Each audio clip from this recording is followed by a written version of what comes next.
বিসমিল্লাহির রহমানির রহিম। ইকরা বিসমি রব্বিকাল্লাযী খালাক, খালাকাল ইনসানা মিন আলাক। প্রিয় ভাই ও বন্ধুরা,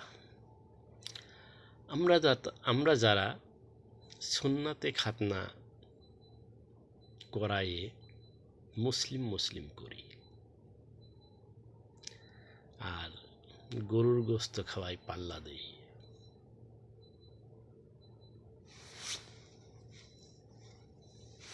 আর বলি আমরা মুসলিম। আসলে সুন্নাতে খাতনা নেওয়া আর গরুর গোস্ত খাওয়া এটা কি মুসলমানের কোনো কাজের ভিতরে পড়ে?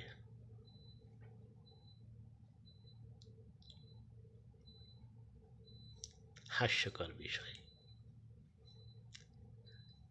ইসলামের কোনো কাজেই আমরা নেই শুধুমাত্র গরুর গোস্ত খাওয়ার সুন্নাতে খাতনা নিয়েই আমি মুসলিম মোহাম্মদ অমুক। আসলে ভাই, আমাদের বুঝি না তা নয়, শুধু আমি একাই বুঝি এটাও নয়, আপনারাও বোঝেন, কিন্তু স্বার্থের কাছে অবুঝ। বিবেকটা মরে গেছে। বিবেকটা জাগ্রত করতে হবে, সৃষ্টিকর্তার কাছে জবাব দিতেই হবে। আমরা একটু ডিপলি চিন্তা করি। আসলে সৃষ্টিকর্তাকে দেখা যায় না, বোঝা যায় না, এসে বলেও না, কিন্তু ধর্ম পালন করি কি?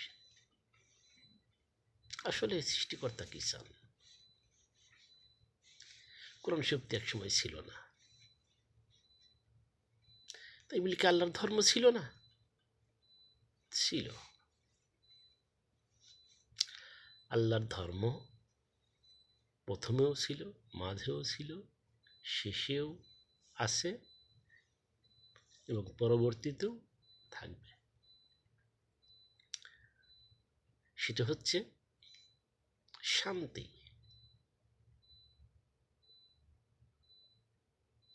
শান্তি, শান্তি, শান্তি।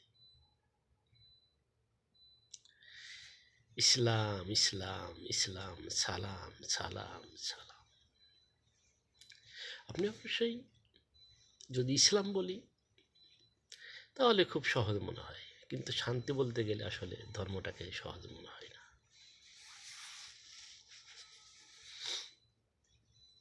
আল্লাহ তাআলা চান পৃথিবীর সমস্ত সৃষ্টি অনাকারণে যেন ফ্যাসাদ, ঝরগা, বিবাদে পড়ে না যায়, ভালোবাসা নিয়ে বেঁচে থাক, শান্তিতে থাক। আর এটাই আল্লাহ তাআলার ধর্ম, ইসলাম। আমি যদি আরেকটু ডিপলি বলি তাহলে ইসলাম এর আরবি শব্দ হলো সালাম।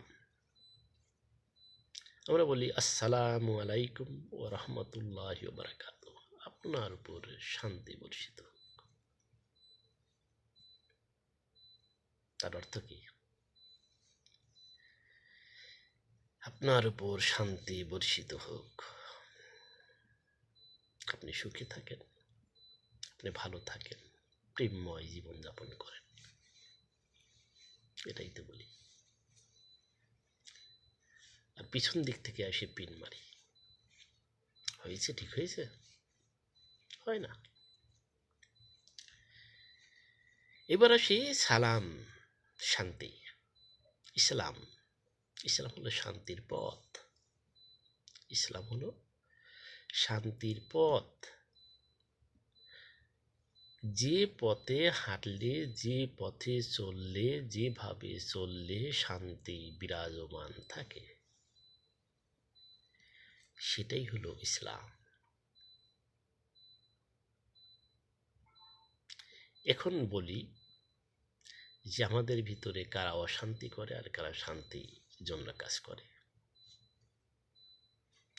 এটা বিভিন্ন জায়গা পাবেন। পবিত্র কোরআনুল কারিমের পুরা কোরআন ঘেটে দেখবেন যে শান্তি ছাড়া আর কোনো কিছু নেই। শান্তি আল্লাহর ধর্ম। হাদিসে যাইবেন আল্লাহ রাসূল বিভিন্ন জায়গা বলেছে শান্তি ছাড়া ইসলামে কোনো জায়গা নেই। ফ্যাসাদ সৃষ্টিকারীর ইসলামে কোনো স্থান নাই। কি তার অর্থ হলো শান্তি, শান্তিকামী। ইসলাম শান্তির পথ।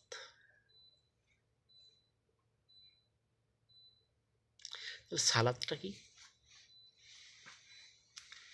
সালাদটা হচ্ছে শান্তির প্রক্রিয়া। শান্তির প্রক্রিয়া কি পদ্ধতিতে কি কার্যক্রমের মাধ্যমে শান্তি প্রতিষ্ঠিত হয়, সেই সমস্ত প্রক্রিয়া হলো সালাত। এখন বলতে পারেন যে শান্তির প্রক্রিয়া করতে গেলে তো কিভাবে সেটা? আমরা যে সালাত কায়েম করি অথবা সালাত মসজিদে পড়ি, এটা কি? এটা হলো শিক্ষা। এখানে নম্রতা, ভদ্রতা, শৃঙ্খলা, নিয়মানুবর্তিতা, এই সমস্ত শিক্ষা এই সালাতে রয়েছে। মসজিদ থেকে নামাজ থেকে উঠেই যে সালাত শেষ হয়ে গেল তা কিন্তু নয়, বলা হচ্ছে সালাত কায়েম করো।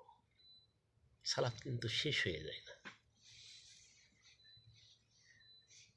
পদ্ধতিগত যে সালাত, এই সালাতটা শেষ হয়ে যায় না। এটা অল্প সময়ের জন্য মানে আমরা পড়ি, ঠিক আছে, কিন্তু সালাত শেষ হয়ে যায় না। সালাত থেকেই যায় কায়েম করার জন্য।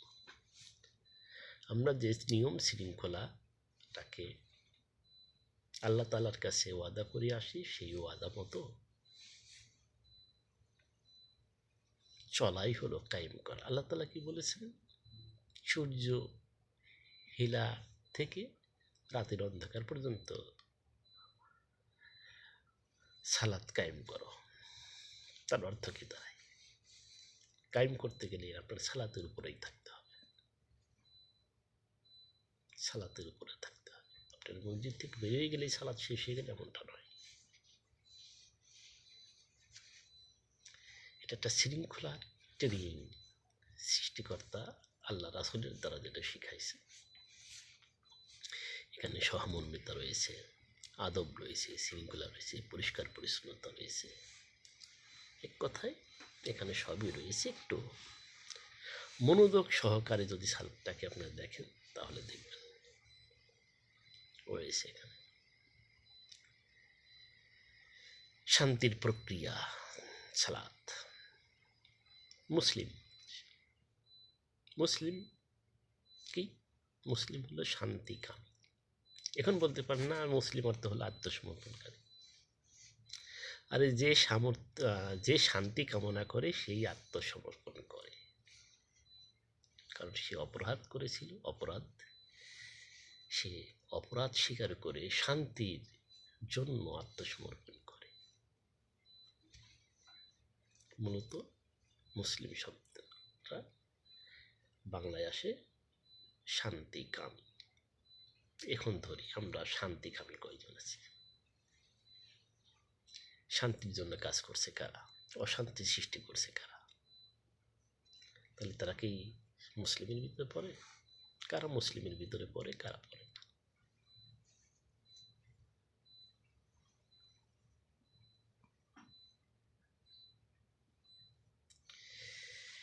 হ্যাঁ, আল্লাহ তাআলা তুমি আমাদেরকে ক্ষমা করো, আমাদের ভুল ত্রুটি ক্ষমা করো। যেভাবে চললে তুমি খুশি হও সেইভাবে পরিচালনা করো। তোমার কাছে এই দোয়া, এই প্রার্থনাই করি। মুসলিম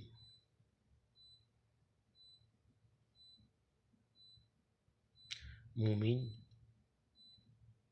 কিভাবে হবেন?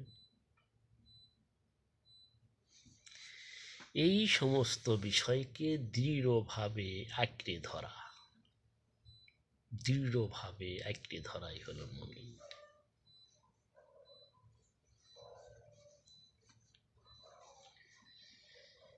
সুতরাং আমরা যেটাকে মুসলিম বলি মূলত ওইটাকে মুসলিম বলা হয় না, বলা যায় না। সৃষ্টিকর্তার কাছে এর কোনো দাম নেই। আমরা সুন্নাতে খাতনা নিলাম আর গরুর গোস্ত খেয়ে পাল্লা দিলাম, এটাকে মুসলিম বলা হয় না। আল্লাহ তাআলা কখনোই এটা আপনাকে কবুল করবেন না। আপনি মুসলিম হন, শান্তিকামী হন, আপনি মুমিন হন, এটাই আল্লাহ তাআলা চান। এরপরে বিভিন্ন যুক্তিতর্ক হয়তো আপনারা অনেকেই উপস্থাপন করবেন। রোজা কেন, হজ কেন, জাকাত কেন, এগুলো আস্তে আস্তে আমি সামনে আগাবো ইনশাআল্লাহ। তবে মুসলিম হন, মুমিন কতটুকু হতে পারবেন সেটা বলা মুশকিল, তবে মুসলিম হন ভাই, অন্তত মুসলিম হন। আল্লাহ তাআলার কাছে যে অন্তত দাঁড়াইতে পারবেন, আমিও পারবো। আল্লাহ তাআলা যেন আমাকেও কবুল করেন মুসলিম হিসাবে অন্তত। আল্লাহ রাব্বানা জালামনা আনফুসানা ওয়া ইল্লাম তাগফির লানা ওয়া তারহামনা লানাকুনান্না মিনাল খাসিরিন। সবাই আমার জন্য দোয়া করবেন। আল্লাহ হাফেজ।